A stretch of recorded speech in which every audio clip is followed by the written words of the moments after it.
Halo semuanya, saat ini kami dari kelompok 5 akan mempresentasikan hasil diskusi kami mengenai strategi menganalisis dan memasuki pasar luar negeri. Sebelum itu, kami akan memperkenalkan anggota kelompok kami. Yang pertama ada Arya Bobihu, Halo teman-teman. yang kedua ada Dea Saini, Halo. yang ketiga ada Iren Runtulalo, Halo. yang keempat ada Emanuela Putri, saya sendiri, yang kelima ada Greater Ambat, Halo. yang keenam ada Injilia Welem, Halo. dan yang terakhir ada Modi Kolibu. Halo. Oke, next. Saat ini kita akan menjelaskan nih tentang apa itu analisis pasar yang akan dibantu oleh teman kami, Injilia Welem. Untuk Injilia, dipersilakan. Kita masuk pada pengertian analisis pasar. Analisis pasar sendiri adalah metode analisis dan penilaian pasar yang memungkinkan manajemen untuk mengidentifikasikan sejumlah kecil pasar yang diinginkan dengan mengeliminasi pasar-pasar yang dianggap kurang menarik.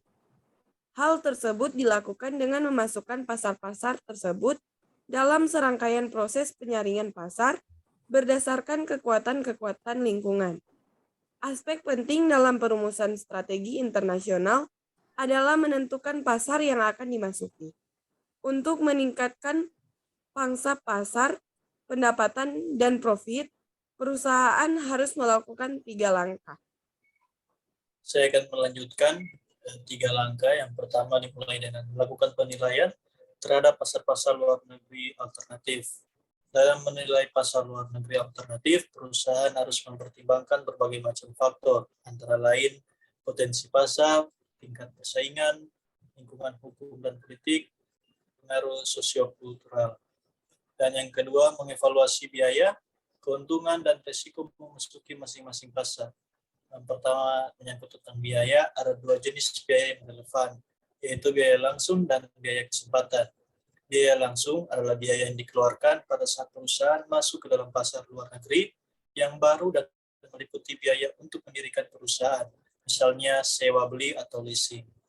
Untuk membeli fasilitas tertentu, mutasi manajer, dan mengirimkan alat-alat dan produk barang dagangan, karena perusahaan memiliki sumber daya yang terbatas. Masuk ke pasar tertentu mungkin menghalangi atau menunda masuk ke pasar lain. Laba yang akan diperoleh perusahaan di pasar kedua ini merupakan biaya kesempatan atau opportunity cost. Terus ada keuntungan, di antaranya potensi keuntungan adalah penjualan dan profit yang diharapkan. Keuntungan yang lain mencakup biaya akuisisi dan manufaktur yang lebih murah jika harga bahan baku dan tenaga kerja murah. Untuk akses pesaing ke pasar tersebut, keunggulan bersaing, akses teknologi baru, dan kesempatan mencapai sinergi dengan operasi lain. Terus juga ada risiko.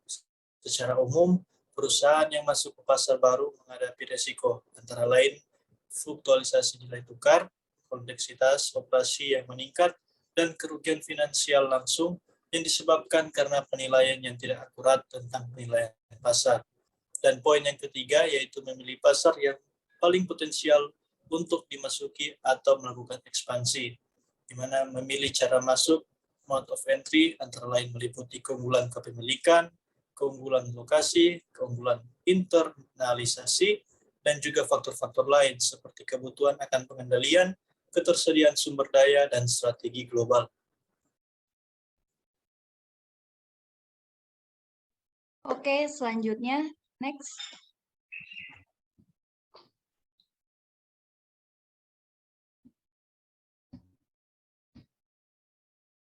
Selanjutnya kita masuk pada cara-cara memasuki pasar luar negeri. Yang pertama itu ada ekspor. Ekspor merupakan aktivitas bisnis internasional yang paling umum. Ada beberapa bentuk ekspor, yaitu ekspor tidak langsung, ekspor langsung, transfer intrakorporat, dan transfer intrakorporat. Ekspor tidak langsung sendiri terjadi ketika perusahaan menjual produknya ke pelanggan domestik yang kemudian mengekspor produk tersebut baik dalam bentuk asli maupun dalam bentuk yang sudah mengalami modifikasi.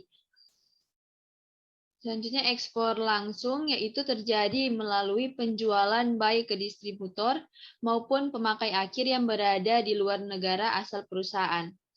Dan transfer intrakorporat ini adalah penjualan barang oleh perusahaan tertentu dalam negara tertentu ke perusahaan afiliasinya di negara lain.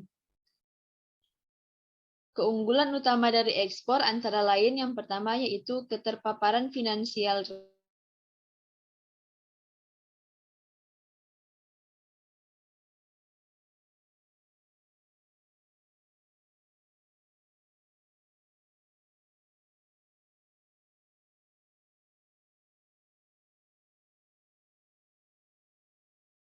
hambatan dagang tarif dan non-tarif, logistik yang kompleks, dan berpotensi terjadinya konflik dengan distributor.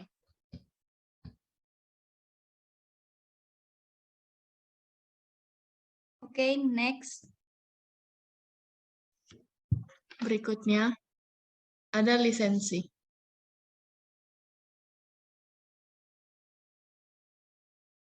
Lisensi yaitu perusahaan tertentu yang disebut pemilik lisensi atau lisensor menyewa hak untuk memakai properti intelektualnya, teknologi, metode kerja, hak paten, hak cipta, nama cap atau merek dagang ke perusahaan lain yang disebut penerima lisensi atau lisens. Dan sebagai imbalan penerima lisensi harus membayar fee. Isu-isu dasar dalam lisensi internasional antara lain menentukan batasan perjanjian, yaitu pemilik lisensi dan penerima lisensi harus menentukan hak dan keistimewaan yang diberikan dan juga tidak memberikan di dalam perjanjian. Yang kedua ada menentukan kompensasi. Di dalam perjanjian, lisensi tersebut adalah royalti. Royalti biasanya dibayar ke pemilik lisensi dalam bentuk fee, tetap yakni jumlah tetap per unit yang terjual atau yang paling umum presentes, penjual produk atau jasa yang dilisensikan. Besar royalti sering ditentukan oleh kekuatan pasar yang umum yaitu sebesar 3% sampai 5% dari penjualan. Yang berikut ada menyusun hak, keistimewaan, dan batasan. Perjanjian lisensi biasanya membatasi kebebasan pemegang lisensi untuk memberitahukan kepada informasi yang diperolehnya dari pemilik lisensi ke pihak ketiga, menentukan jenis dan bentuk catatan yang harus disimpan oleh penerima lisensi tentang penjualan produk atau jasa yang dilisensikan, dan menentukan standar hukum atau legislasi yang sangat mahal. Perjanjian lisensi harus mencantumkan secara mendetail cara pihak-pihak tersebut akan menyelesaikan perselisihan. Berikut ada menentukan jangka waktu. Biasanya pemilik lisensi menginginkan pemegang lisensi melakukan usaha-usaha pengembangan pasar. Semakin besar biaya investasi yang dikeluarkan oleh penerima lisensi, semakin panjang jangka waktu perjanjian lisensi. Dan yang berikut ada keuntungan lisensi antara lain. Yang pertama ada risiko finansial rendah, yang kedua ada cara yang murah dalam menilai potensi pasar, yang ketiga ada menghindari hambatan tarif dan non-tarif serta pembatasan PMA. Yang keempat ada pemberi lisensi memberi informasi tentang pasar lokal. Dan yang berikut ada kekurangan dari lisensi antara lain, pertama kesempatan pasar atau profit terbatas, yang kedua tergantung pada penerima lisensi, yang ketiga berpotensi terjadinya konflik dengan penerima lisensi, dan yang terakhir ada kemungkinan menciptakan pesaing di masa yang akan datang.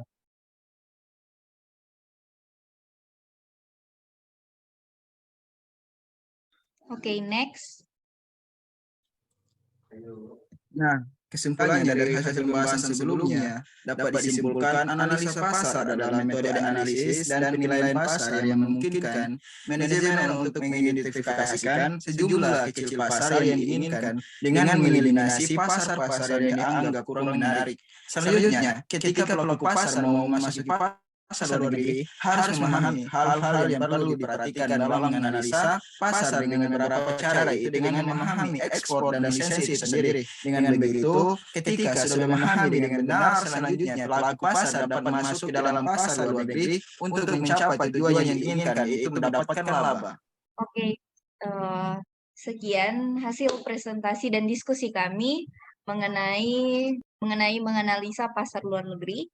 Kami dari kelompok 5 pamit undur diri. Sekian, terima kasih.